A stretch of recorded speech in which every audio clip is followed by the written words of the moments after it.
Somewhere in the east of Africa, if you stand in the right place and look down at the ground beneath your feet, you are looking at something almost no human being ever gets to witness. You are looking at a continent being torn in two, not metaphorically, not over some unimaginable abstract span of time that means nothing to you. Right now, today, the land under that part of Africa is splitting apart, pulling itself into two pieces, and in the process, doing something so enormous, so fundamental, that it sounds like science fiction. It is giving birth to a brand new ocean. There is a crack in Africa, a vast, jagged wound running for thousands of kilometers down the eastern side of the continent, and it is slowly, relentlessly ripping the land apart. On one side, most of Africa. On the other side, a great slice of the continent's eastern edge that is being dragged away, millimeter by millimeter, year by year. And into the gap between them, one day, the sea will come pouring in. The maps of the world that you grew up with, the familiar shape of Africa that you can picture with your eyes closed, are not permanent. They are a snapshot. And I want you to really feel how strange that idea is, because our whole intuition fights against it. Everything in human experience tells us that the ground is the one thing you can rely on. We have a phrase for it, solid ground, and we use it to mean safety, certainty, permanence. When we want to say something is trustworthy, we say it is on firm footing. The land beneath us is, in our imagination, the very definition of a thing that does not move. And yet the deeper truth, the one that geology reveals, is that this is an illusion born of the shortness of our lives. The ground moves. It always has. It is moving right now, beneath you, wherever you are sitting. It is simply moving so slowly, by the standards of a heartbeat or a lifetime, that we have built our entire sense of stability on top of something that is, in fact, in constant, restless motion. And in East Africa, that motion has become just fast enough and just visible enough to catch the illusion in the act of breaking down. And that snapshot is already out of date because the continent is coming apart at the seams and a new ocean is being born in the gap. Now I know how that sounds. It sounds impossible. Continents feel like the definition of solid, permanent, unchanging. The ground beneath our feet is the very thing we mean when we say something is stable. And yet here is a place where that ground is actively splitting, where you can stand at the edge of an ever-widening rift and know that you are witnessing the same process that, in the deep past, tore other continents apart and opened up entire oceans between them. A process we usually only ever see frozen in the finished results, the shapes of the continents, the width of the Atlantic. But in East Africa, we get to see it live, in the act, caught in the middle of the story. Over the next 40 minutes, we are going to explore this extraordinary place. We're going to understand exactly how a solid continent can be ripped in two, look at the astonishing landscape this tearing has created, some of the strangest and most extreme terrain anywhere on the planet, and follow the process all the way to its conclusion, to the day, millions of years from now, when the sea finally floods in and East Africa becomes an island, separated from the rest of the continent by a brand new sea. By the end, you will never look at a map of the world the same way again, because you'll understand that it is not a fixed picture. It is a single frame of a movie that is still playing. If you want to witness the birth of an ocean with me, make sure you're subscribed before we begin, because we are about to watch a continent break apart. So let's start with the crack itself, because it is one of the great features of our planet, and most people have never even heard of it. It is called the East African Rift. And a rift, in geological terms, is exactly what it sounds like. It is a place where the crust of the earth is being pulled apart, stretched and thinned and torn, forming a long valley or series of valleys where the land has dropped down between the pulling edges. The East African Rift is one of the largest and most active rift systems on the entire planet, a colossal scar running down the eastern portion of Africa for thousands of kilometers, from the region around the Red Sea in the north, all the way down through countries like Ethiopia, Kenya, Tanzania, and beyond.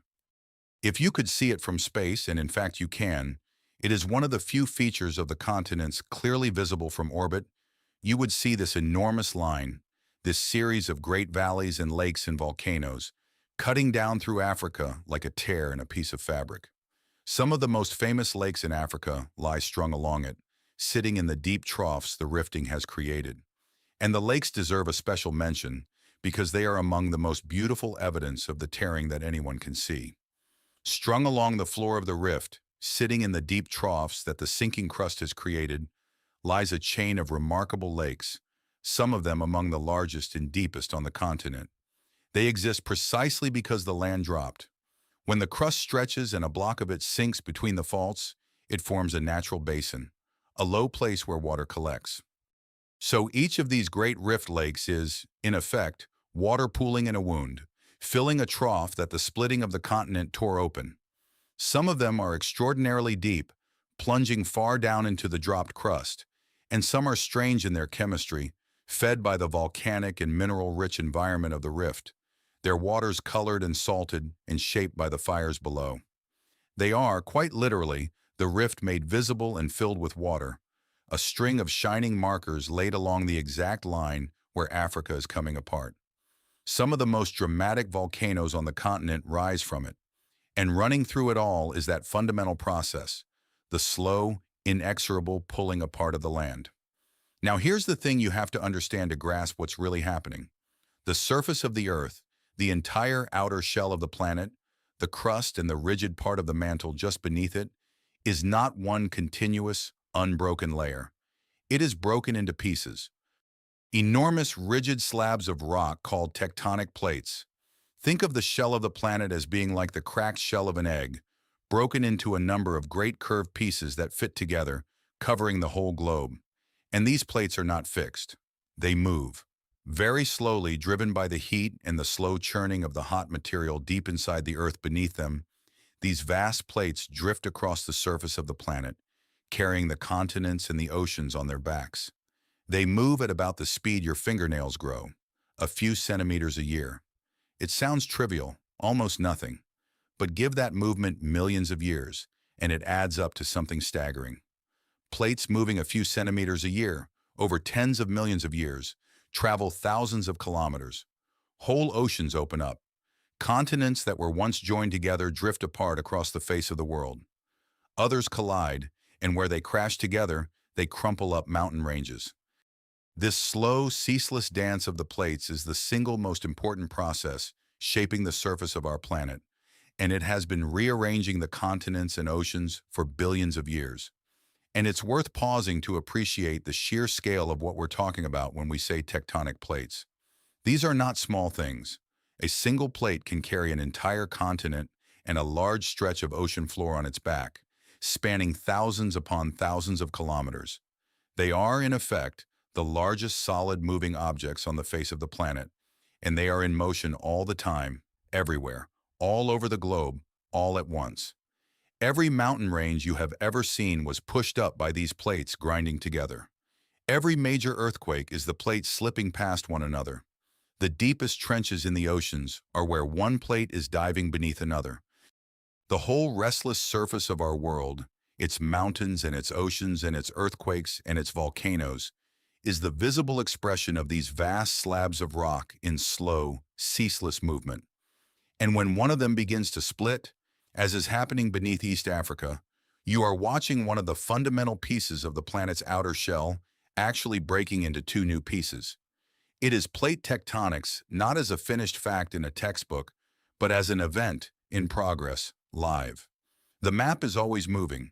We just can't see it happen because it happens so slowly compared to a human life. And at the East African Rift, we are watching one of the most dramatic acts in that dance. We are watching a single plate begin to split into two, because here is what's happening beneath East Africa. The great plate that carries most of the African continent is, in this region, being pulled apart. A new boundary is forming, a new crack, and along it the eastern sliver of Africa is beginning to separate from the main body of the continent. Geologists even have names for the two emerging pieces. Most of Africa sits on what's called the Nubian plate, and that eastern strip, the part that's being torn away, sits on what's called the Somali plate. These two plates, once one, are slowly moving apart. And the East African Rift is the seam along which they are separating, the frontier where a single continent is in the process of becoming two. And here's a way to picture the two emerging plates that makes the whole thing feel real. Right now, if you were to draw the new boundary on a map, most of the African continent, the great bulk of it, the part with the Sahara and the Congo and West Africa and the South, sits solidly on the Nubian plate and is going nowhere relative to itself. But run a line down through the eastern edge, through the rift, and everything to the east of that line, a long strip running down the Horn of Africa and the eastern coastlands, is riding on the Somali plate, and that strip is slowly, steadily being carried away toward the east. The two are hinged apart, opening like a door that will one day swing wide enough to let an ocean through. It is not that Africa will simply crack down the middle. It is that a specific eastern slice is being peeled away from the main body of the continent along a seam that nature has already drawn, and that is following it faithfully, fault by fault, earthquake by earthquake. But how do we actually know this is happening? It's a bold claim that a continent is splitting. So before we go any further, let's look at the evidence, because the signs that Africa is tearing apart are written all over the landscape, and some of them are dramatic, sudden, and impossible to ignore. The first and most obvious sign is the shape of the land itself. Along the rift, the ground has dropped. As the crust is stretched and pulled apart, the land in the middle of the stretching zone sinks down, forming long, deep valleys bounded by steep walls, by great cliffs and escarpments where the land has fractured and fallen. When you stand on the edge of the rift and look out, you can see this with your own eyes. A vast valley floor far below, walls rising on either side, the unmistakable signature of a landscape that is being pulled apart and dropping down in the middle. This is not the shape that mountains make when they are pushed up. It is the shape that land makes when it is stretched and torn and allowed to collapse into the widening gap. The whole geography of the region is the geography of tearing. It's also worth understanding why the crust cracks rather than simply stretching like a sheet of rubber, because it gets at something fundamental about how the outer earth behaves. The cold, rigid upper part of the crust is brittle. Pull on it, and it does not deform smoothly. It holds and holds and holds, building up strain until it fails suddenly, snapping along a fracture. Those fractures are the faults, and they are the reason a rift is not a smooth sag in the ground, but a landscape of sharp cliffs, drop blocks, and steep escarpments. Each fault marks a place where the brittle crust finally broke under the relentless pull. And because the pulling never stops, the faults never stop moving, slipping again and again over the ages. Each slip an earthquake, each earthquake dropping the rift floor a little lower and widening the gap a little more. The dramatic step topography of the rift, those great walls and terraces, is the accumulated record of countless such failures, the brittle skin of the planet breaking over and over along the line where it is being torn. Then there are the earthquakes. When you pull a rigid, brittle material apart, it does not stretch smoothly like elastic. It cracks, it fractures, it breaks along faults, and every time the rock breaks and shifts, the ground shakes. The East African Rift is a seismically active zone, laced with faults, regularly rattled by earthquakes as the crust fractures and adjusts to the relentless pulling. Each of those earthquakes is a moment of the continent physically breaking, a small step in the larger process of coming apart. The land is not splitting silently. It is cracking audibly, shakingly, again and again. And then there are the volcanoes. This is one of the most spectacular signs of all. And to understand why there are volcanoes here, you have to understand what happens underneath a rift, deep down, as the crust is pulled apart and thinned. Because the story of this rift is not only a story of the surface cracking, it is a story of what is rising up from below to meet that crack. And that is where the real engine of this whole process lives. Let's go underneath. The crust, the solid rock we live on, sits on top of the mantle, the thick, hot layer that makes up most of the Earth's interior. Now, the mantle is mostly solid rock, but it is hot, and under the immense pressures and temperatures inside the Earth, over long spans of time it can slowly flow and move, almost like an incredibly thick, hot, sluggish liquid over geological time. And in some places, hot material from deep in the mantle rises upward, welling up toward the surface, bringing enormous amounts of heat with it. Beneath East Africa, that is exactly what's happening. There is a great upwelling of hot mantle material rising beneath the region, a vast plume of heat pushing up against the underside of the continent. And this rising heat does two crucial things. First, it lifts the land, doming it upward, which helps to stretch and crack the crust above, contributing to the tearing. And second, as that hot mantle material rises and the pressure on it drops, some of it begins to melt, forming molten rock, magma. That magma is less dense than the solid rock around it, so it rises, forcing its way up through the cracks and weaknesses in the stretched, thinned crust. And when it reaches the surface, you get volcanoes. This is why the East African rift is dotted with volcanoes, some of them among the most famous and remarkable on the continent. The rifting and the volcanism are two faces of the same process. The crust is being pulled apart and thinned, and the hot mantle beneath is rising up and melting and pushing through the gaps. The continent isn't just cracking, it is cracking while fire wells up from below to fill the wounds. There is something profound in that pairing, and it's worth dwelling on. We tend to think of the tearing apart of a continent and the eruption of a volcano as two separate kinds of disaster, two different items on the list of things the Earth does. But at a rift, they are revealed to be intimately connected, two symptoms of a single underlying cause. The heat rising from deep in the mantle is the root of both. It is what weakens and lifts and stretches the crust until it cracks, and it is what melts into the magma that pours out of the resulting volcanoes. The crack and the fire are not coincidental neighbors. They are siblings, born of the same rising heat. When you understand that, the whole landscape of the rift snaps into focus. The valleys, the faults, the earthquakes, the volcanoes, the hot springs, the lava lakes, they are not a random collection of dramatic features that happen to occur in the same region. They are all expressions of one thing, the Earth's interior heat forcing its way up beneath a continent and splitting it open from below. And nowhere on Earth is this process more visible, more extreme, or more astonishing than in one particular region near the northern end of the rift. A place that is, in many ways, the closest thing on land to what the birth of an ocean actually looks like. It's called the Afar region, or the Afar Triangle, in the Horn of Africa, in and around Ethiopia. And it is one of the most extraordinary and hostile landscapes anywhere on the surface of the planet. This is a place where three separate rift arms meet, where the crust is being pulled apart in a way that is unusually far along, unusually advanced. And the result is a landscape that barely looks like it belongs on Earth at all. For a start, it is one of the lowest and hottest places on the planet, because the crust here has been stretched and thinned and has dropped down so dramatically. Large parts of the Afar region lie well below sea level in a great sunken depression. And it is punishingly, relentlessly hot, one of the hottest inhabited regions on Earth, a searing, sun-blasted landscape of volcanic rock and salt flats and shimmering heat.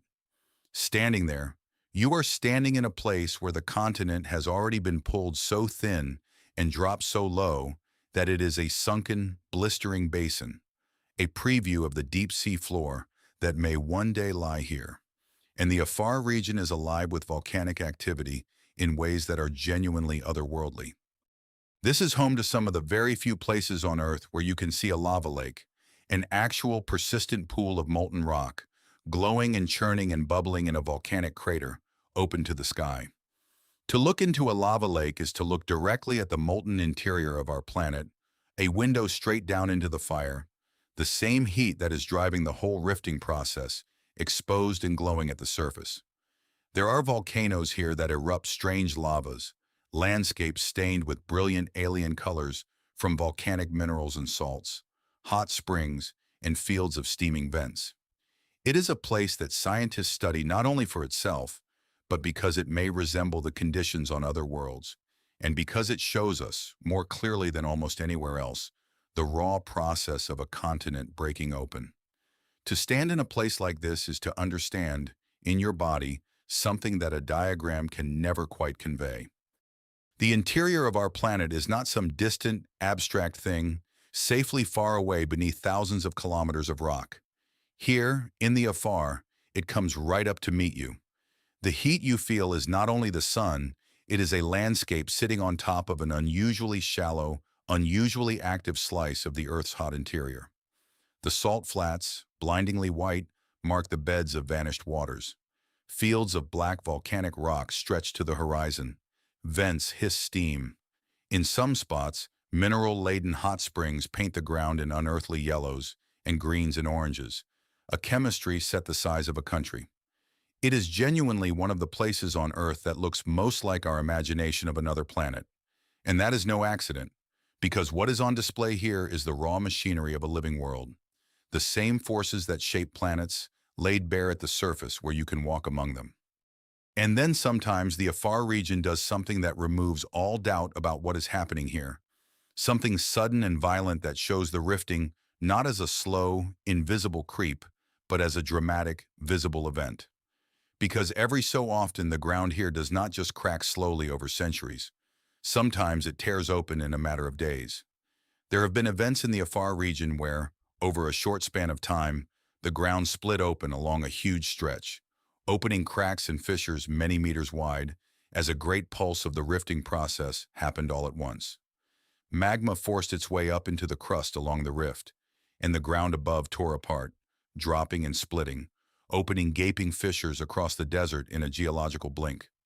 People have witnessed the earth literally cracking open, new fissures appearing, the ground shifting and dropping, the rift widening dramatically in a single episode. Imagine that. Imagine watching the ground itself split apart in front of you, a crack opening in the desert, and knowing that what you are seeing is the same force that pulls continents apart and opens oceans, briefly speeding up enough for a human being to actually watch it happen. These events are like the continent taking a sudden, visible step in its long march toward splitting in two. And it's worth understanding just how significant those sudden rifting episodes are for science, because they are rare gifts. For the most part, the movement of the plates is agonizingly slow, far too slow to watch. A geologist can spend an entire career studying a rift and never see it visibly move. But every so often, the strain that has been building silently for a long time is released in a sudden pulse, and a large stretch of the rift lurches open all at once, opening fissures, shifting the ground by meters, in the space of days or weeks rather than millennia. Events like these are extraordinarily valuable because they let scientists observe, in real time, a process they normally only ever see in its frozen results. Instruments can capture the ground moving, the magma pushing in below, the crust splitting. It is like being handed a few pages of a story you had only ever been able to read in its final chapter. These episodes compress the invisible, glacial pace of continental breakup into something a human being can actually witness, and in doing so, they turn an abstract theory into a visible, measurable, undeniable event. So now we have the full picture of what is happening. A continent stretched and pulled apart by the drifting of tectonic plates. Hot mantle rising from below, doming the land, feeding volcanoes, weakening the crust. A landscape sinking and cracking and tearing, sometimes slowly, sometimes in sudden violent pulses. This is a continent in the act of breaking. But breaking is only the beginning of the story. Because the real question, the astonishing one, is what happens next. Where does this process actually lead? And the answer is that it leads, inevitably, to the birth of a new ocean. To understand how a crack in a continent becomes an ocean, we don't have to guess or imagine, because this exact process has happened many times before in the history of the Earth, and we can see its results all around us. In fact, we can see it at various stages, frozen in different places around the world, like a sequence of snapshots showing the birth of an ocean from beginning to end. And East Africa is simply one frame, an early frame, in that sequence. The process goes like this. It starts with exactly what we see in East Africa. A continent begins to stretch and rift, cracking, sinking, forming a great rift valley. This is stage one. The wound opens. Now, as the rifting continues over millions of years, the crust in the middle keeps thinning and dropping, further and further, lower and lower. Eventually, it drops so low, and the crust becomes so thin that the floor of the rift sinks below sea level. And once that happens, if there is any connection to the ocean, the sea comes rushing in. Water floods into the deepening rift, and what was a dry valley becomes a long, narrow sea. And we can see exactly this stage right now, just to the north of East Africa. Because the Red Sea, that long, narrow body of water separating Africa from the Arabian Peninsula, is precisely this. The Red Sea is a rift that has progressed further than East Africa's. It is a place where a continent split, the crust dropped below sea level, and the ocean flooded in. Arabia was once joined to Africa, and the rifting pulled them apart and let the sea in between them. The Red Sea is a young ocean, in the process of being born, a narrow slot of water that is still widening as Arabia continues to drift away from Africa. When you look at the Red Sea, you are looking at the future of the East African Rift. You are seeing what that dry rift valley will become once it drops low enough and the water arrives. And if you want to see the end stage, the fully grown result of this process, you need only look at the Atlantic Ocean. Because the Atlantic, that vast ocean separating the Americas from Europe and Africa, began in exactly the same way. Once there was no Atlantic at all. The Americas were joined directly to Europe and Africa, all part of one great connected landmass. And then a rift formed, a crack, just like the one in East Africa today.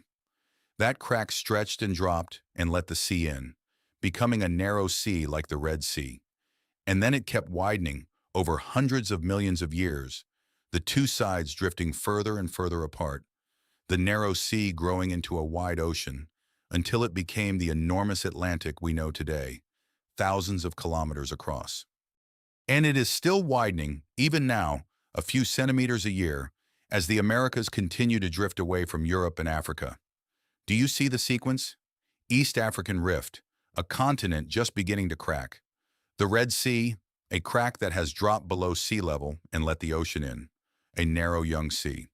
The Atlantic, a fully grown ocean, the end result of the same process running for hundreds of millions of years. 3 snapshots, 3 stages of the single process that opens oceans and rearranges the face of the planet.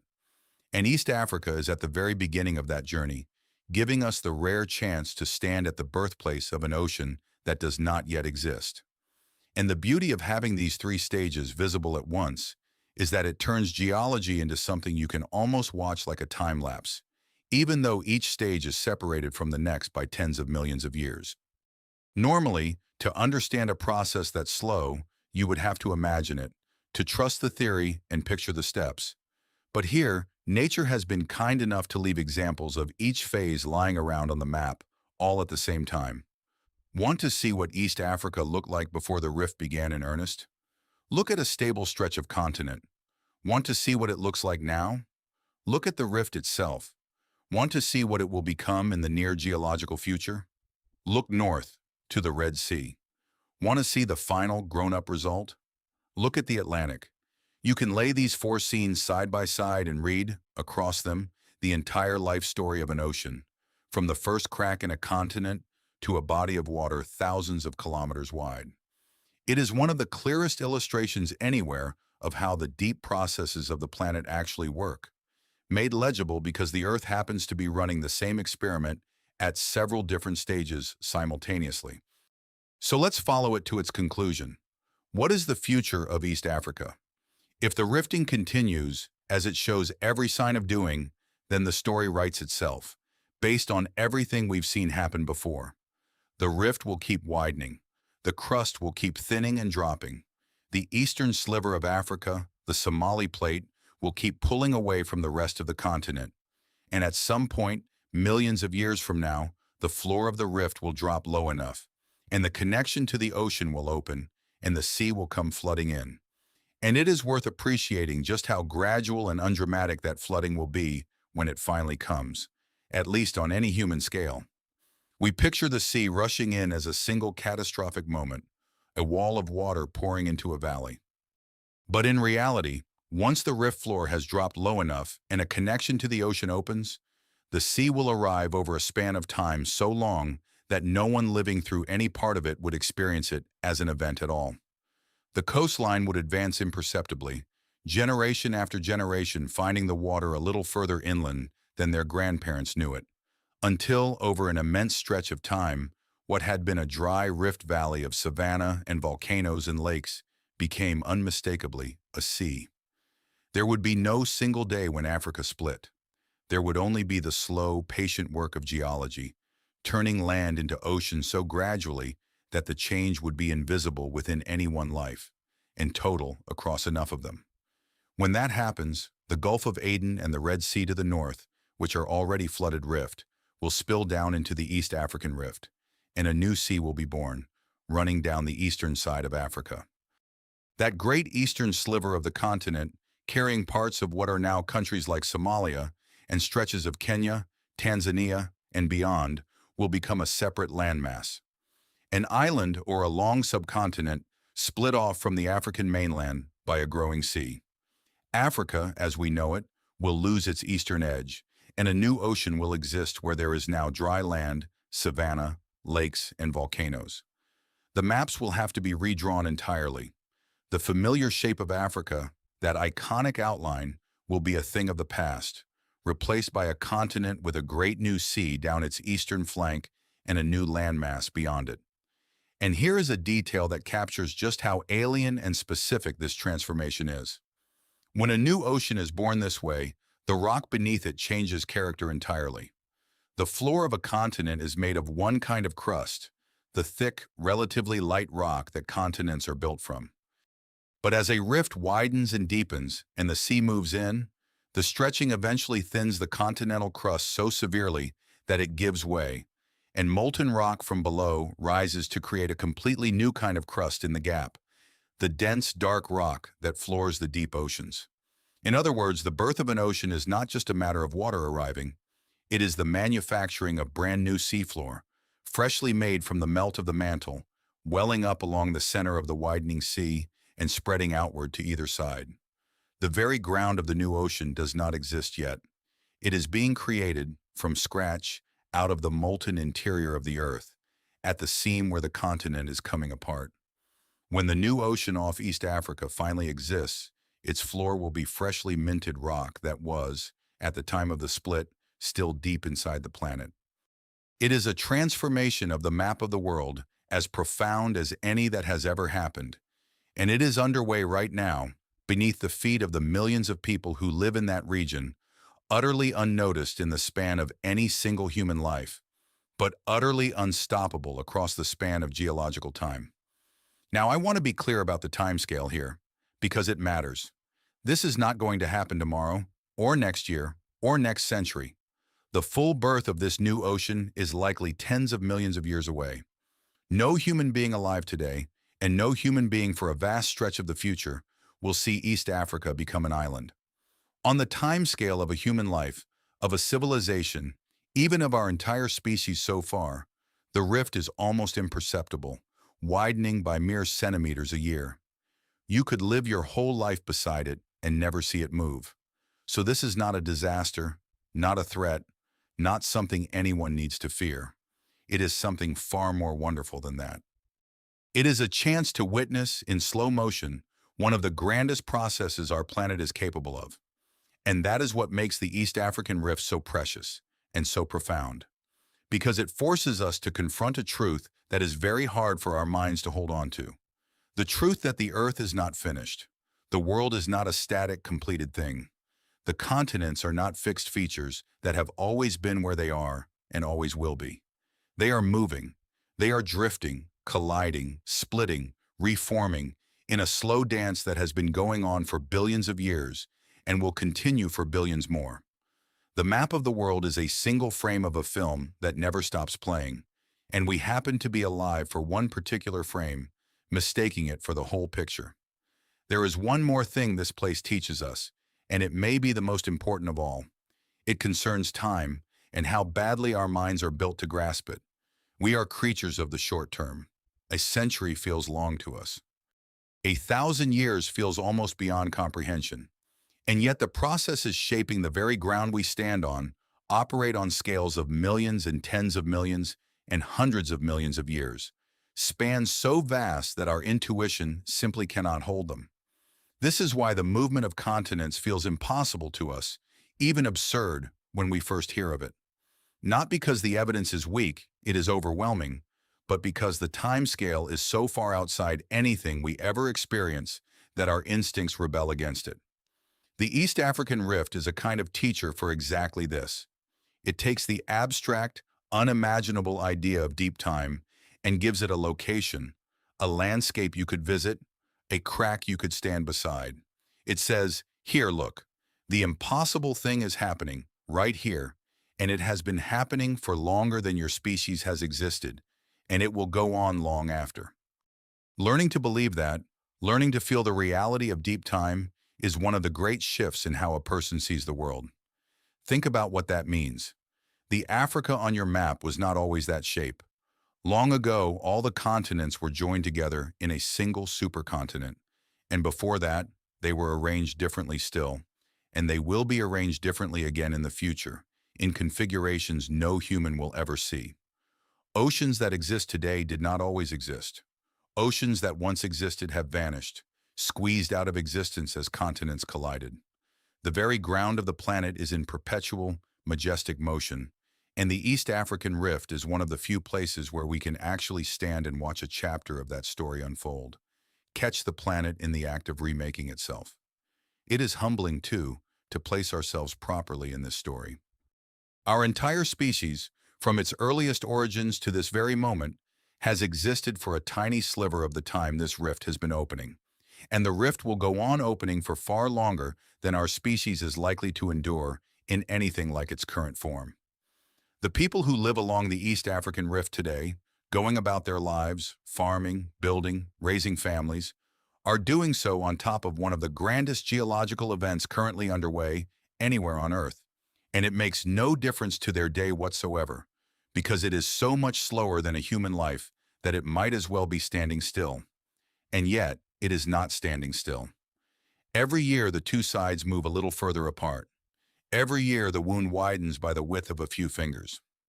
It is a reminder that we live our whole lives inside a single frame of a story so vast that we can only ever glimpse the smallest fraction of it, and that the solid, permanent world we take for granted is, on the planet's own clock, a fleeting and ever-changing thing. So the next time you look at a map of the world, at the familiar shapes of the continents, at Africa sitting there looking eternal and unchanging, I want you to remember what is happening in the east of it. Remember that there is a crack running down that continent, thousands of kilometers long, slowly, silently, relentlessly tearing it apart. Remember that hot rock is rising from deep within the earth to feed that wound, that the ground there splits and shakes and sometimes tears open in a matter of days, that a great slice of Africa is drifting away from the rest, and that one distant day, the sea will flood into the gap and a brand new ocean will be born. The map is not permanent, the world is still being made. And in East Africa, if you know how to look, you can watch it happen. If this journey to the birthplace of an ocean stayed with you, tell me in the comments what surprised you the most, and subscribe, because our planet is full of these astonishing, living processes, and we are going to keep exploring them one by one. Because the greatest secret the East African Rift holds is not really about Africa or oceans or plates. It is that the world itself is unfinished, still being shaped, still in motion beneath our feet, and that we are lucky enough to be alive at a moment when we can stand at the edge of a continent coming apart and watch, with our own eyes, the planet writing the next line of its endless story. Most people will live their entire lives believing the map is finished. Now you know that it never was and never will be. The continents are still on the move, and one of them is quietly, magnificently tearing itself in two. And now at last you can see it happening.